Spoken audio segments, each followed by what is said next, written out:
ನೋಡಿ, ಹುದ್ದೆ ಸಿಕ್ಕ ಮೇಲೆ ಶತ್ರುಗಳು ಜಾಸ್ತಿ ಆದ್ರ, ಫ್ರೆಂಡ್ಸ್ ಜಾಸ್ತಿ ಆದ್ರ ಅನ್ನುವಂಥ ಲೆಕ್ಕ ಸಿಕ್ಕಾಗಿಂದ ಏನೇನೋ ಟ್ರೈ ಮಾಡ್ತಾ ಇರೋದು ಯಾರಣ್ಣ ಅಂತ ಕೇಳಿದ್ರೆ ಬಿಜೆಪಿ ಕಚೇರಿ ಜಗನ್ನಾಥ್ ಭವನದ ಕುರ್ಚಿಯಲ್ಲಿ ಕೂತವರಣ್ಣ ಅಂದಿದ್ದು ಗೋವಿಂದಣ್ಣ. ಅದೇನೇನು ಟ್ರೈ ಮಾಡ್ತಿದ್ದಾರೆ, ಅದರಿಂದ ಏನೇನಾಗುತ್ತೆ, ಎಲ್ಲ ವಿವರ ಗೋವಿಂದಣ್ಣನ ಕಿವಿಗೆ ಬಿದ್ದ ಗುಸುಗುಸುವಿನಂತೆ ಒಳನೋಟ ಕಂಡಿದೆ. ನೋಡ್ಕೊಂಬ.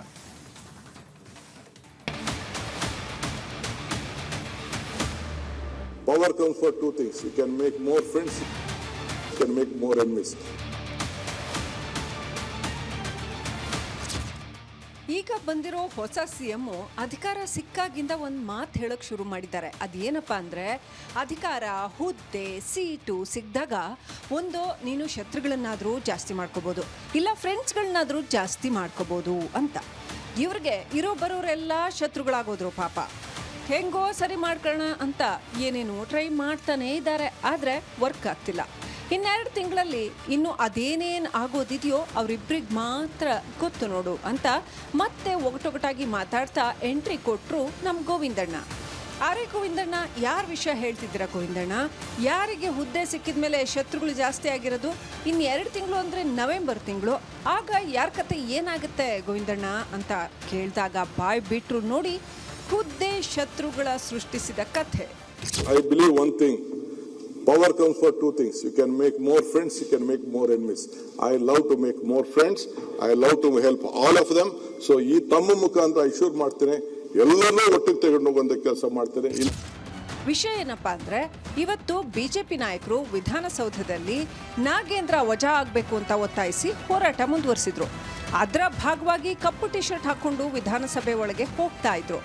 ಆಗ ವಿಧಾನಸಭೆಯ ಮೂಲಗಳ ಕಣ್ಣಿಗೆ ಕಾಣಿಸಿದ್ದೇನಪ್ಪಾ ಅಂದ್ರೆ, ಕಪ್ಪು ಟಿ ಶರ್ಟ್ ಹಾಕೊಂಡು ವಿಧಾನಸಭೆಯೊಳಗೆ ಎಂಟ್ರಿ ಕೊಡ್ತಾ ಇದ್ದ ವಿಜಯೇಂದ್ರ ಎದುರಿಗೆ ಸಿಕ್ಕವರು ಬಸವನಗೌಡ ಪಾಟೀಲ್ ಯತ್ನಾಳ್.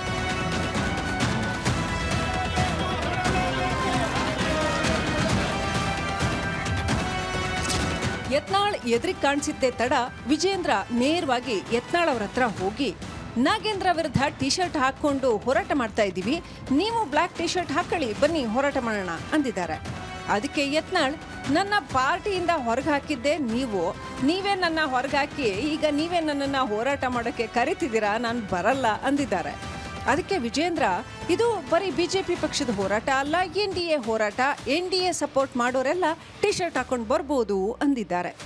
ಅದಕ್ಕೆ ಯತ್ನಾಳ್, ನೀವೇನು ಹೇಳಿದ್ರು ನಾನು ಬರಲ್ಲ ಅಂತ ಗೊಣಕೊಂಡು ಕೂತಿದ್ದಾರೆ. ಆ ಗೊಣಗಾಟ ಕಂಡು ವಿಜಯೇಂದ್ರ ನಕ್ಕು ಸುಮ್ಮನಾಗಿದ್ದಾರೆ.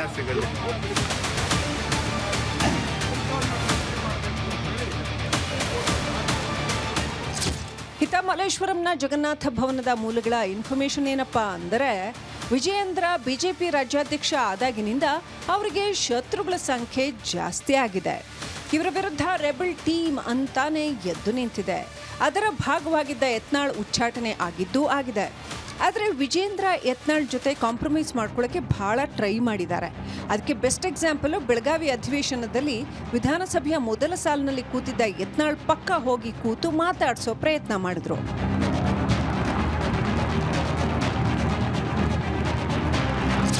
ಆದರೆ ಆಗ್ಲೂ ಯತ್ನಾಳ್ ನಕ್ಕು ನಮಸ್ಕಾರ ಮಾಡಿ ಟಾಟಾ ಬೈ ಬೈ ಹೇಳಿದ್ದು ಬಿಟ್ರೆ ವಿಜೇಂದ್ರ ವಿರುದ್ಧ ವಾಗ್ದಾಳಿ ಮಾಡೋದನ್ನ ನಿಲ್ಲಿಸಲಿಲ್ಲ. ಬರೀ ಯತ್ನಾಳ್ ಅಷ್ಟೇ ಅಲ್ಲ, ಕುಮಾರ್ ಬಂಗಾರಪ್ಪ ಜೊತೆಗೂ ವಿಜೇಂದ್ರಗೆ ವೈಮನಸ್ಸೇನೂ ಇರಲಿಲ್ಲ. ಆದರೆ ಬಿಜೆಪಿ ರಾಜ್ಯಾಧ್ಯಕ್ಷ ಸ್ಥಾನಕ್ಕೆ ವಿಜೇಂದ್ರ ಏರಿದ ನಂತರ ಸಂಬಂಧ ಹಸನಾಗಿ ಉಳಿಯಲಿಲ್ಲ. ಮೊನ್ನೆ ಕೂಡ ಕುಮಾರ್ ಬಂಗಾರಪ್ಪ ಡೈರೆಕ್ಟ್ ಆಗಿ ವಿಜೇಂದ್ರ ಅಡ್ಜಸ್ಟ್ಮೆಂಟ್ ರಾಜಕಾರಣಿ ಅಂತ ಮಾತಿನೇಟು ಕೊಟ್ಟಿದ್ರು. ಮುಖ್ಯಮಂತ್ರಿಗಳ ಕ್ಷೇತ್ರ ಇಡೀ ರಾಜ್ಯ ದೇಶ ಬಿಡದಿ ಬಗ್ಗೆ ಮಾತಾಡ್ತಾ ಇದೆ. ಜಿಲ್ಲಾ ಮಂತ್ರಿಗೆ ಅದ್ರ ಬಗ್ಗೆ ನನಗೇನ್ ಮಾಹಿತಿ ಇಲ್ಲ ಅಂತ ಅವನು ಹೇಳ್ತಾನೆ. ಇದು ನಮ್ಗೇನು, ನಾವೇನು ಓನ್ಲಿ ಸಾಂಕೇತಿಕವಾಗಿ ಮಾಡೋರು, ನಮ್ದೇನು ಅದು ಸಂಬಂಧ ಇಲ್ಲ ಅಂತ ಹೇಳಿ ಅವ್ರು ಹೇಳ್ತಾರೆ. NDA ಪಾರ್ಟಿಯಲ್ಲಿ ಅಲ್ಲಿ ಹೋಗಿ ಲೀಡರ್ ಆಫ್ ದ ಅಪೋಸಿಷನ್ ನಾವು ಫುಲ್ ಹೋರಾಟ ಮಾಡ್ತೀವಿ ಅಂತ ಹೇಳಿ ಅವ್ರು ಬಿಜೆಪಿ ಪಕ್ಷದ ಹೋರಾಟ ಮಾಡ್ತಾರೆ. ಹಂಗ್ ನೋಡಿದ್ರೆ ವಿಜೇಂದ್ರ ರಮೇಶ್ ಜಾರಕಿಹೊಳಿಯಿಂದ ಹಿಡಿದು ತಮ್ಮ ವಿರೋಧಿಗಳೆಲ್ಲರ ಜೊತೆ ಮಾತುಕತೆ ಮಾಡಿ ಪ್ಯಾಚಪ್ ಮಾಡ್ಕೊಳ್ಳೋ ಪ್ರಯತ್ನ ಏನೋ ಮಾಡಿದ್ದಾರೆ. ಹಂಗೆ ಇವತ್ತು ಯತ್ನಾಳ್ ಅವರನ್ನ ಮಾತಾಡ್ಸಿದ್ದಾರೆ. ಆದ್ರೆ ಇವತ್ತು ಸಹ ವರ್ಕ್ ಆಗಿಲ್ಲ. ಇದೆಲ್ಲ ನೋಡಿದ ಜಗನ್ನಾಥ ಭವನದ ಮೂಲಗಳು ಹೇಳ್ತಿರೋದೇನಪ್ಪಾ ಅಂದ್ರೆ, ನವೆಂಬರ್ಗೆ ಏನಾಗುತ್ತೆ ಅಂತ ಮೋದಿ ಅಮಿತ್ ಶಾ ಬಿಟ್ರೆ ಬೇರೆ ಯಾರಿಗೂ ಗೊತ್ತಿಲ್ಲ.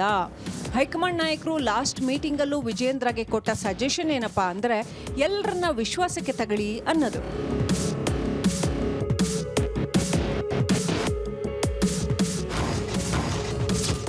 ಈ ಕಡೆ ವಿಜೇಂದ್ರ ಪ್ರಯತ್ನ ಏನೋ ಮಾಡ್ತಿದ್ದಾರೆ, ಆದ್ರೆ ಫಲ ಸಿಗ್ತಾ ಇಲ್ಲ. ಹೀಗಾಗಿ ನವೆಂಬರ್ಗೆ ಏನಾಗುತ್ತೆ ಅನ್ನೋದು ವಿಜೇಂದ್ರ ಅವ್ರಿಗೂ ಗೊತ್ತಿಲ್ಲ. ಅದೇನು ಅಂತ ಗೊತ್ತಾಗೋಕ್ಕೂ ಮೊದಲು ಹೈಕಮಾಂಡೇ ಹೇಳಿದ ಪ್ರಯತ್ನ ಅಂತ ವಿಜೇಂದ್ರ ನಿಲ್ಲಿಸಿಲ್ಲ ಅನ್ನೋದು ಶಿವಾನಂದ ಸರ್ಕಲಿನ ಅಪಾರ್ಟ್ಮೆಂಟಿನ ಮೂಲಗಳ ಕಣ್ಣಿಂದ ಒಳನೋಟಕ್ಕೆ ಕಂಡಿದೆ.